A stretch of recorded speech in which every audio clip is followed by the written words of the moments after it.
From the Berkshires to the Sound, from wherever you live in MLB America, this is Inside the Parker. You give us 22 minutes and we'll give you the scoop on Major League Baseball. Now, here's Baseball Hall of Fame voter number 57. You have another hot take. Will not NOT make the playoffs. Shohei me the money. Rob Parker. Come on! I've been covering Major League Baseball for almost 40 years now. In New York, in Cincinnati, in Detroit, in LA. I love this game. Let's go! Welcome into the podcast, and I'm your host, Rob Parker. And what a show we have for you today. Before we even get started, remember, press this button, the subscribe button, so that you're always here, always up to date with all the best coverage of Major League Baseball. As you know, I've been covering baseball since 1986. I love the sport. This is the place for your baseball fix. Inside the Parker, sponsored by Cuffin Season. Lock in the flavor your taste buds will love at cuffinseason.us. Get yours today. And for an extra 10% off, use the code MLBBRO in all caps. Welcome into the podcast. I'm your host, Rob Parker, and what a show we have for you today. The vacation edition of Inside the Parker. Marlins second baseman Xavier Edwards, he drops by. Also, Joel Goldberg from FanDuel Sports Network in Kansas City. He'll also join us. We have a foul affair, and then we have some extra bonus interviews as I toured MLB America. Chandler Simpson, the outfielder for the Tampa Bay Rays. CJ Abrams, of course, the shortstop for the Washington Nationals. And Royals second baseman Tyler Tolbert. He joins us as well. That and much more on this packed-filled Inside the Parker. Let's go. Here comes the big interview. Listen and learn. Oh, it's so good. All right, now let's welcome into the podcast Xavier Edwards from the Miami Marlins. How are you? Yeah, how are you? I'm doing great. Thanks for joining us here on the podcast. Let's talk about winning a batting title. Have you thought about that at all? Obviously, you're in the top four in the National League. There's only 7 players in baseball batting over 300. Have you looked at that, or are you just kind of playing? I'd be lying if I said I haven't thought about it, but just trying to put my head down and have good at-bats and stack ABs throughout the days, and at the end of the year we'll look up and see where we're at. How hard is it to hit 300 in the big leagues? It's amazing. Last year I looked, I think there were 11 players going into August, and then it wound up being 10 players. And I just told you there's only 7 as we talk on this day. How hard is it to hit over 300 in the big league? Yeah, really tough. Like you said, 7. There's a lot of players. A tough game, day in, day out. Getting 4 or 5 ABs. A long season. Your body may not be feeling the best, but you got to grind through and just try to have quality ABs and just kind of pass the baton for the guy behind you. But it's tough. It's a tough game. Baseball, you hit the ball hard. You can be an out. You hit it soft. You get hits. Vice versa. It's a tough game. Probably the hardest in the world.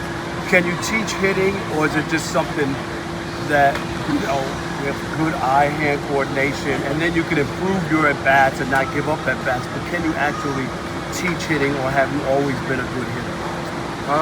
I think both can be true. I feel like I've gained a lot of knowledge as a professional through hitting. I think I had some kind of God-given ability, and trained a lot of hand-eye coordination as an amateur. But I would say definitely, you kind of evolve as a hitter. You have more at-bats, you face different qualities of pitchers and different pitch shapes. So I think over time you can become a better hitter, and there's certain hitting coaches that can give you the right cues that kind of unlock something for you. So I think for sure you can get better, but I think part of it, God-given or hand-eye coordination or whatever it is. But how about you, since breaking into the big leagues in 2023? How much have you improved, and what do you do better? Is it pitch recognition? Not getting yourself out? What have you done from the start to here? I try to just be consistent as possible. My job is to get on base and lead off the game and lead off this lineup. So I try to get on as much as possible. I try to swing at good pitches, hit the ball hard, all the basic stuff. But it's really easy to give away at bats. So I try my best to not do that and just lock in every time I go to the plate. yeah, just being consistent. That's the name of the game, and trying my best to do that. Xavier Edwards, of course, from the Miami Marlins, second baseman, joined us here on Inside the Parker. Growing up, who were your favorite players? I know you were born in New York, but you were raised here in South Florida. Who were your favorite players and why? I think Derek Jeter. Obviously, just being from New York, I think every kid kind of idolized Derek Jeter a bit. Jimmy Rollins liked his game, a switch hitter, a smaller guy, had some pop, and played good defense, ran the bases the right way. So I think players like that. Talk about switch hitting. You don't see it as much. It's hard. Why have you stuck with it, or is it just that you're good at it? I've been doing it my whole life. I put way too much time in to give it up, honestly. And yeah, it's extremely tough, kind of managing two swings, potentially two different approaches, two different ways the body works. That's the beauty of this game. The different nuances inside the game, and I just put way too much time and effort and swings into switch hitting. So I couldn't do that. I know you're a young guy, greatest switch hitter in baseball history. Do you know your baseball history when it comes to that? The greatest switch hitter in baseball history. Greatest switch hitter in baseball history. Yeah. No, I don't. What's the answer? Pete Rose? Rod Carew? Okay, I knew Rod. You knew Rod? I thought Pete was lefty. I didn't know he was switch hitter. I thought he was lefty. Yeah. No, Pete Rose was, I know that. incredible, right? When Yeah, you he think was. about the all-time hit king, right? Yeah. I didn't know he was switch hitter. I thought he hit left-handed. Learn something every day. Yes. All right, and then last thing, just your team and how well you guys, turned your season around and put it together. Do you look at the season and say, hey, we got something to play for this year and next year going forward because we have some good young players, we have some things we've established ourselves, because it didn't look good early, and then all of a sudden you guys got pretty good. Yeah, I mean, that's the goal. You're going every season trying to win and trying to prove things to yourself, organization, whoever. We all have our own motivation. But yeah, I mean, that's the goal this year and next and forward. We want to play baseball and be a part of close seasons and play meaningful games come down the stretch and for years to come. So I mean, that's the goal. I mean, this year, just try to finish the year out strong and see where we end up. But yeah, definitely next year. And I think the expectation has probably risen a bit. And we're excited for that challenge and looking forward to it. All right, Xavier, thank you so much. Best of luck. Continue success. When Rob was a newspaper columnist, he lived by this motto: if I'm writing, I'm ripping. Let's bring in a writer or broadcaster, old or new. Now let's welcome into the podcast Joel Goldberg, longtime broadcaster with the Kansas City Royals, FanDuel Sports Network, 18 years. Joel, how are you? I'm doing well. It's always good to see you here in Detroit, which happens sometimes if you're in town. I know if you're in town, you're usually at the ballpark. Always good to see you, Rob. No doubt about it. Let's talk about the Kansas City Royals.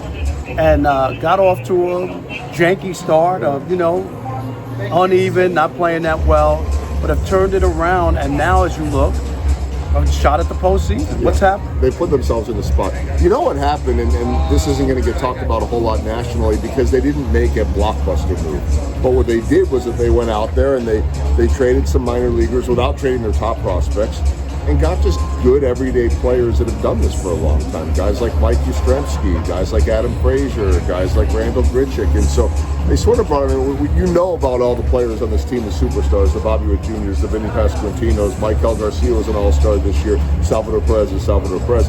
They went in there and got a bunch of guys that have been through these battles before, that draw walks, that see a lot of pitches, and I think it just kind of calmed the offense down, or I want to say lit a fire under the offense, but just lent some stability that they didn't have before.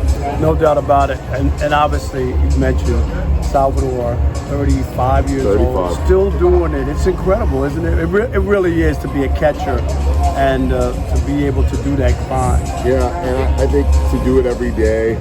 They had an interesting setup the last couple of years because his backup, who really he mentored, Freddie Fermin, Bella Venezuela, and could start as many days, if not more days, at catcher than what Salvador Perez did. Enabled him to go to first base, enabled him to DH. Now, he loves to catch every single day, but he is 35. Now they trade away Freddie Fermin. They get a couple of good pitchers for him. And so he's catching more right now, but he should be rested enough as we get later in the year. But I think, Rob, that last year he had a just off-the-charts year at 34, and it was like, man, there's some fountain of youth going on right here. And he started off slow, and when you're at this age and your numbers are down, people start to ask that question. And then it's like the switch flipped in the middle of the summer. I don't know what happened, and he was back to being himself again. He knows that the end is closer than it's ever been before. I guess it always is a little bit closer as long as you're going along. But he still has the same energy. He still has the same love of the game, the knowledge. He's the leader. He's the captain. And he's still a very dangerous hitter. Talk about Bobby Witt Jr. We know last year he was right in the running for MVP of the American League. And, not the same season as last year, but still really good. He continues to get better, doesn't he? Yeah, and what's crazy about it is that when he's not as good, it's still one of the best in Right, baseball. I was going to say, right. It's just because his level is so high that, Well, and it's like somebody said to me recently, I think somebody, another team's broadcaster said to me recently, he said something like, man, his home runs are down. I'm like, yeah, but he leads the American League in doubles. And those doubles can turn into home runs with his speed and what he's able to do. He's still up there with the stolen bases. Right now, as you and I are talking, he has a 12-game hitting streak going, longest active in baseball. He has, I think it's 12, 10 or 12, I think it's 12 in his career double-digit hit streaks. He's in his 4th season. So he just gets on these rolls. And then every now and then, when he's cold, if that's a thing, it's like 1 for 4. Or maybe it's a couple nights without a hit. But when you see it every single day, you just see that he very quietly somehow does this. And he's an understated personality anyway. So his play is going to sell for itself. But the personality is not going to help sell it because he's more like a Mike Trout in that standpoint. And then you look up at the end and you're like, goodness, it's some of the best numbers in baseball. He was, Rob, recently when he got his 100th career home run, became the 4th player, I believe, in Major League Baseball history to have 100 homers and 100 stolen bases in 4 seasons. The others were Bobby Bonds. Let's see if I can remember these. Bobby Bonds, Julio Rodriguez, and Darryl Strawberry. Right. The 4th. Incredible names. Yeah. You know that. No doubt about it. Vinny, the rookie, tell me about him and what he brought to this. Pasquantino? Yeah.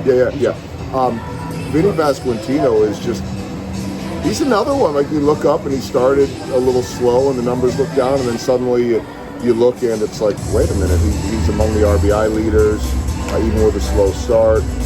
He had a home run streak that just ended 5 straight games. He and Shohei Ohtani were the only 2 to get to 5 this year. Last to get to 6 That's was good company. Yeah, too. last year was Rafael Devers had 6. So he's not a home run hitter per se, yet here he is at 27 home runs as you and I are talking, leading the Royals. Just a dangerous left-handed hitter.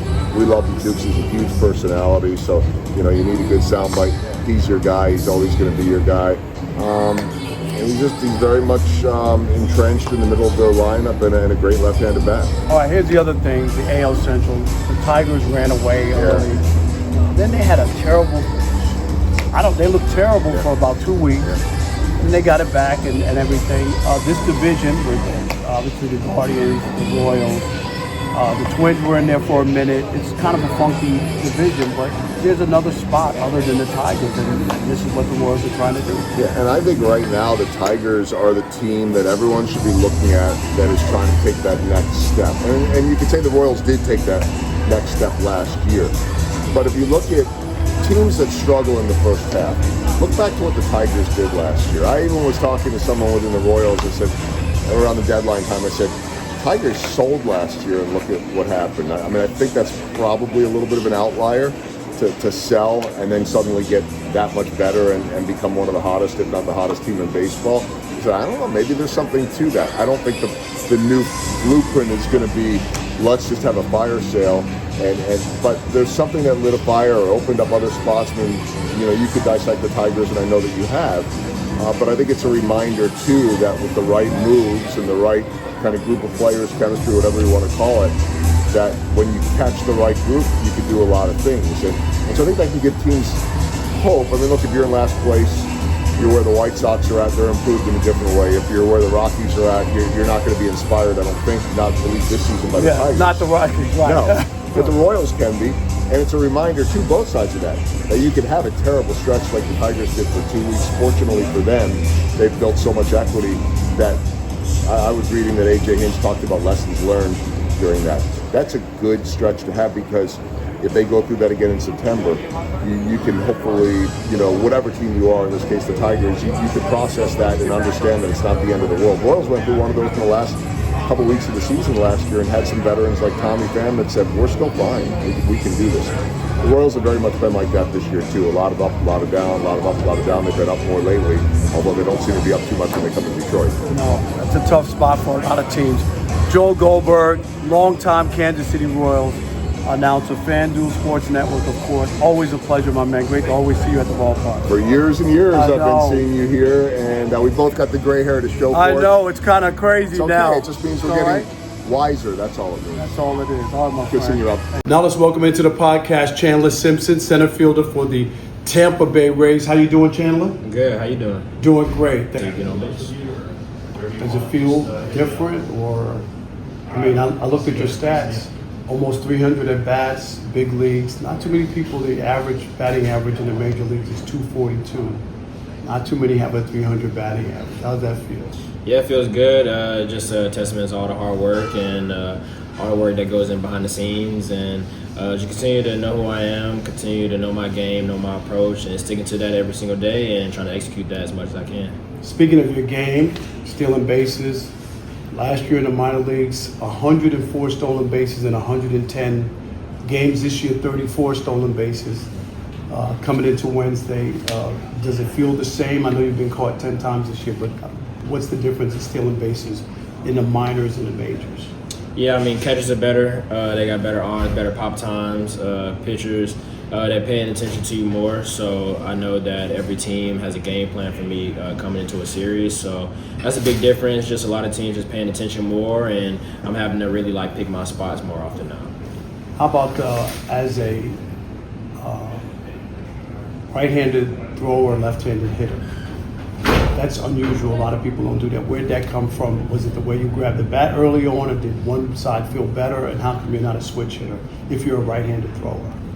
Yeah, I guess I'm right-hand dominant, but my dad loved Barry Bonds growing up, so he put me on the left side, and definitely the opposite of Barry Bonds. But I'm glad he did put me on the left side because it's a good way to advocate my speed. So.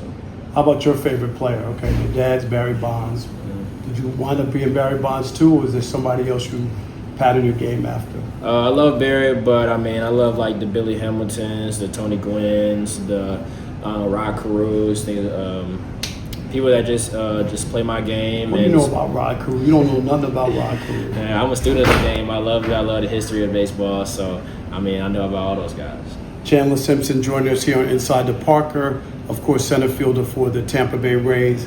Atlanta, my God, look at all the fresh new players coming out of Atlanta. You guys have something going. What is it in the water in Atlanta, and why you guys are developing so many baseball players? Yeah, we all kind of grew up in the same community in Atlanta, and just all of us wanted to make a difference in baseball. A lot of African Americans play basketball and football, but us just wanted to make a difference in baseball, just coming together and continue step by step, high school, college, minors, and then major leagues. So it's more of us coming for sure. And who's the best guy out of Atlanta or Georgia? Who's the best current player? You taking yourself out of it? Taking myself out of it? Ooh. Since he's going on a tear right now, I'm going to say Michael Harris for Atlanta. So yeah, he's going crazy. Mm-hmm. Also, I'm trying to think, Buxton is from Georgia, not Atlanta. He's a little older than you guys, but there is definitely something going on there. And just talk about, as we finish the season, do you have goals, or you're just trying to be consistent? What do you look at as you try to wrap up your first season in the big leagues? Yeah, honestly, just want to be consistent, continue to play my game, be able to contribute to the team, and continue to finish the season healthy, and then continue to rack with these bags, because I want to lead the league in bags, so that's definitely a goal. I was going to say, so that at some point in your career, to be the base stealer for a season, that's your goal? I feel like that's a goal every year. Every year I want to be at the top of the list. I want to have the crown, so that's what I'm aiming for. Okay, last thing, your first year in the big leagues, obviously there's pressure that's involved in it. You still want to have fun. You're a young guy. How do you balance that? Trying to go out and just have fun playing baseball, but also knowing you have a job now. This is, big time. yeah, just remembering that's a game, and it's a kid's game. Just want to have fun, and I mean, throughout all the work and everything that goes into it, I mean, it's still a game at the end of the day. So just trying to have fun with it.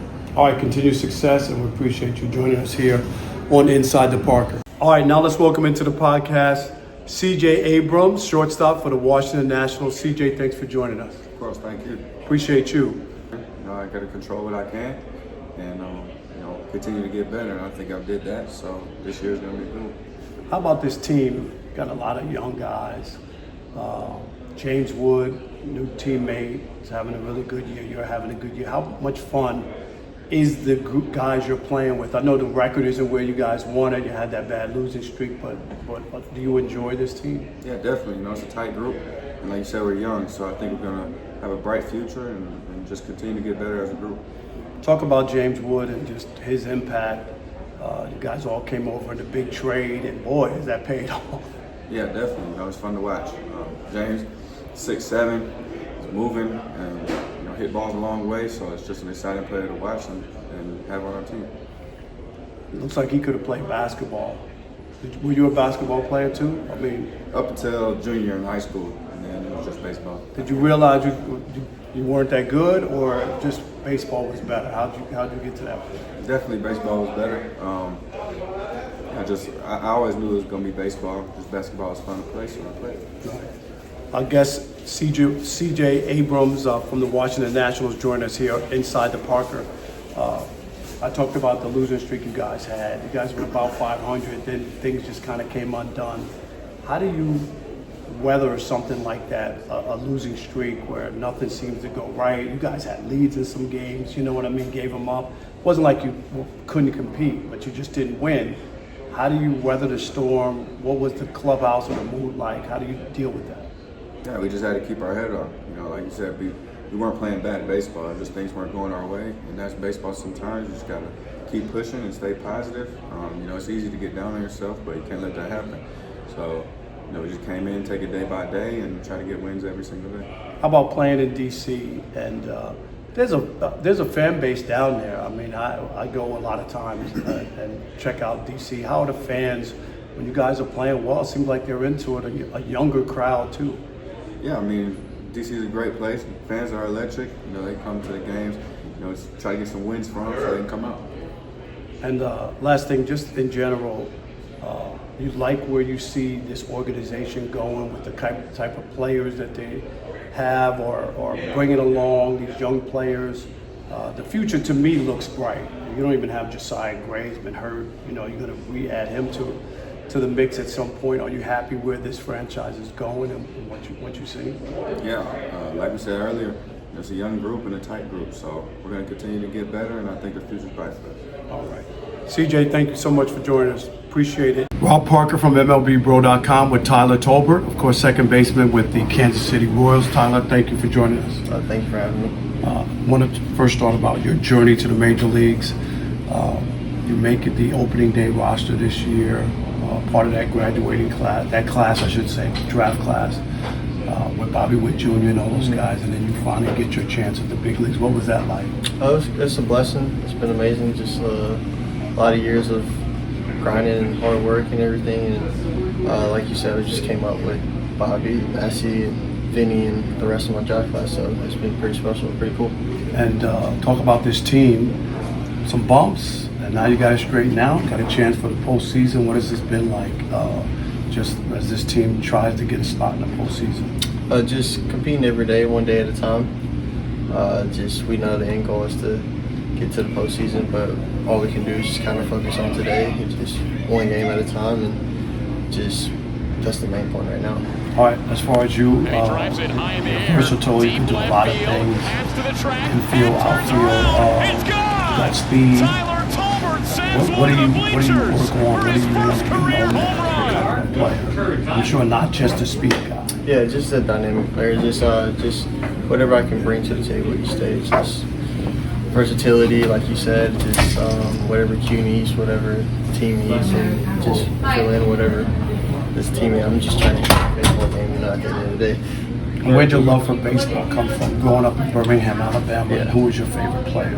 My love for baseball came from my dad. He introduced baseball to me. We have a really special bond and everything, and we talk about it all the time. And, my favorite player growing up was like Alfonso Soriano, Javier Reyes, Jeter. I had a bunch of favorite players, dynamic players to watch, and that's it, honestly. Okay. And what part of that last thing?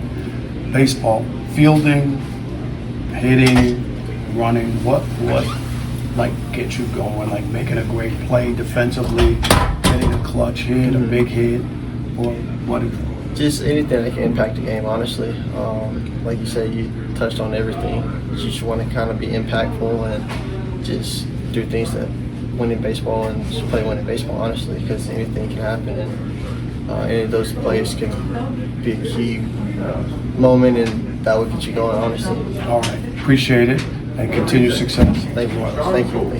Now, here's the best from MLBBro.com. Yo, what's up, everybody? I'm Kanan Caldwell, and I'm spitting straight facts on MLBBro.com. Milwaukee Brewers center fielder Blake Perkins isn't someone you want to see at bat right now as we head to September. For a team who leads baseball in wins, Perkins is the perfect addition to help carry Milwaukee, the birthplace of Harley Davidson, to the promised land. On Monday, after missing 4 straight games after being added to the bereavement list for personal reasons, the center fielder brought in a hit and a run in the win against Arizona. For the month of August, Perkins has 14 hits, 15 runs, 3 homers, and 7 RBI. But let's rewind a bit. Before missing 4 straight games, the 28-year-old brought in a run or a hit in 8 of 10 games. The center fielder is stepping up just when the Brewers need every bit of firepower and flair on this postseason push. Right now, Milwaukee is wrapping up his series against the Arizona Diamondbacks before gearing up for the weekend showdown with the Toronto Blue Jays. I'm Kanan Caldwell with MLBBro.com, and I'm spitting straight facts. For more, right now, go to MLBBro.com. That ball is. It was a big week in the big leagues. Who's up? I don't believe it! My, oh my! Is it foul or is it fair? And now, from MLBBro.com, here's J.R. Gamble. JR, is it foul or fair to say that Joe Adell, who recently hit his 30th home run, finally has reached his potential with the LA Angels? Fair.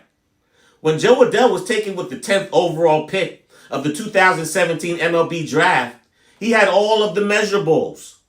A 6'2", 215-pound frame, crazy power, speed, and elite defensive capabilities. The world knew Adell was a project, but he was expected to become a future all-star in the Major League Baseball. His immediate rise wasn't smooth, as Adell came up in 2020 but was inconsistent and strikeout prone, before finally breaking through as a full-time starter, getting over 400 at-bats for the first time in 2024 under Ron Washington and Bo Porter as they joined the franchise. Speaking of Bo Porter, he's been one of Adell's biggest proponents and has always projected the success he's having right now. Adell hit his 30th homer, reaching a plateau that all of his supporters knew he was capable of. He's slugging close to 500 this season, and his .234 batting average is respectable enough to expect him to reach the .260 mark during his peak seasons. At just 26 years old, Adell still has plenty of time to blossom into a perennial all-star. He just missed this season. There aren't many people who felt that the hard work would eventually pay off and he'd get those kinks out in his game. Sometimes faith and belief is good enough. And this new Angels regime, they've put all of their faith in Joe Adell as another serious and intimidating long ball threat, alongside future Hall of Famer Mike Trout. They always say next year is the year for the Angels. If Joe Adell continues to develop, that might not be a stretch in 2026. Fair! Make way for weekend wagers. Yo, it's Sean Bo. Fire up those bed naps. Let's go. Rough day at the office last weekend. Went 0-2. drops the season total to 18 wins, 26 losses, but it's all Gucci. We gonna get out that soup kitchen line and back to the steaks and glizzies this weekend, starting on Friday. Give me the under 8.5 total runs between the Milwaukee Brewers and the Toronto Blue Jays, between Freddie Peralta and Shane Bieber. Our under should be safe with those two on the mound. Then make it 2-0 on Saturday as we take those boys from the Northwest. Going to take the Seattle Mariners on the money line. Logan Gilbert should do work against those Guardians. 2-0 with a bro inside the Parker. Hi, I'm Rob Parker, the founder and editor of MLBBro.com, where we cover black and brown major leaguers. 75% of the content will be about the current black and brown stars in Major League Baseball. The other 25% will take a look back at some of the great black players. On the site, there'll be a ton of great written stories and videos and features. MLB Bro, because you need to know. MLB fans, when it comes to Major League Baseball, no one covers it better than the Odd Couple. Fact. I am the baseball king. First, second, third, and home. We're leading shows with baseball. Game over. They don't watch it. They don't know the game. All in one place. Let's go! Right here on Fox Sports Radio. I love baseball.